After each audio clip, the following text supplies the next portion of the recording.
tous et bienvenue sur videobourse.fr pour une analyse moyen terme de la paire dollar néo-zélandais face au dollar américain. Donc je me suis placé en graphique journalier. Ce que l'on constate, c'est qu'on est dans une dynamique haussière depuis les plus bas de mars 2009 où les cours avaient atteint 0,4881. On a marqué des plus hauts récemment, donc en fin d'année 2009, donc il y a entre 6 et 10 mois.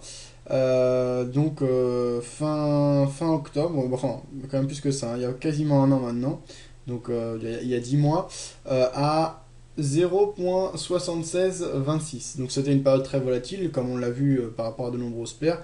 Hein, l'année 2009 était riche en sensations pour les investisseurs, puisqu'on ne savait pas encore si on sortait de crise ou si on était qu'au début d'une longue crise qui avait été déclenchée par l'affaire des subprimes.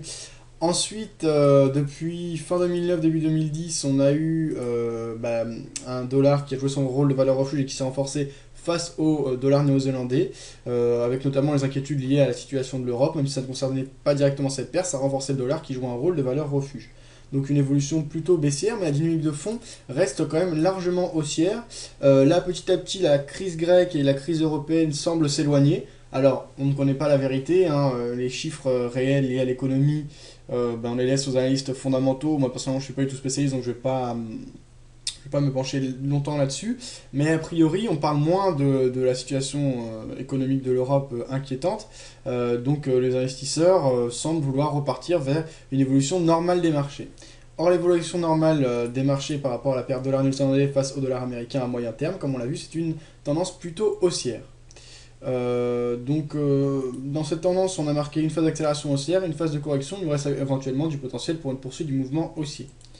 Alors, cependant, à court terme, on est dans une dynamique plutôt baissière, avec, comme on le voit, des plus hauts de plus en plus bas, comme je l'ai matérialisé avec cette trendline baissière. On peut considérer ça comme un drapeau, puisque si on relie les différents points bas, voilà ici, même si c'est pas parallèle, voilà, on voit que la résistance oblique n'est pas parallèle au support oblique, et bien on a quand même eu un canal baissier qui s'instaure à court terme dans un canal de fond haussier. Donc pour moi, une situation intéressante serait celle que je privilégie, en tout cas dans un premier temps, le franchissement à la hausse de la trendline baissière, ce qui pourrait être interprété comme une sortie de drapeau, et donc comme un signal de poursuite du mouvement. À ce moment-là, nous restera un gros potentiel et on pourrait chercher dans un premier temps les précédents plus hauts qui avaient été touchés fin 2009, voire les précédents plus hauts qui avaient été atteints en mars 2008. Donc, une fois que on était au cœur des subprimes et c'est ensuite que les cours se sont effondrés et où le dollar s'est largement renforcé. Donc, ça laissera un potentiel intéressant et important puisqu'on pourrait rallier à ce moment-là les 0,80. Bon, on est encore très loin, il faut attendre que ce signal se confirme.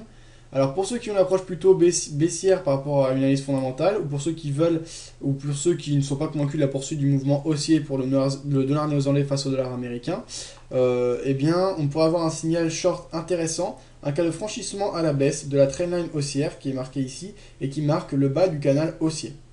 J'aurais pas grand chose de plus à signaler, si ce n'est qu'en cas de prise de position à la vente sur ce type de signaux, on pourra fixer ses objectifs avec les hautes tensions de Fibonacci, comme on voit ici les 38,2% qui se situent à 0,6587 ou les 50% qui se situent à 0,6264. Voilà mon avis donc à moyen terme sur la paire dollar néo-zélandais face au dollar américain. Bon trade à tous et à bientôt sur videobourse.fr.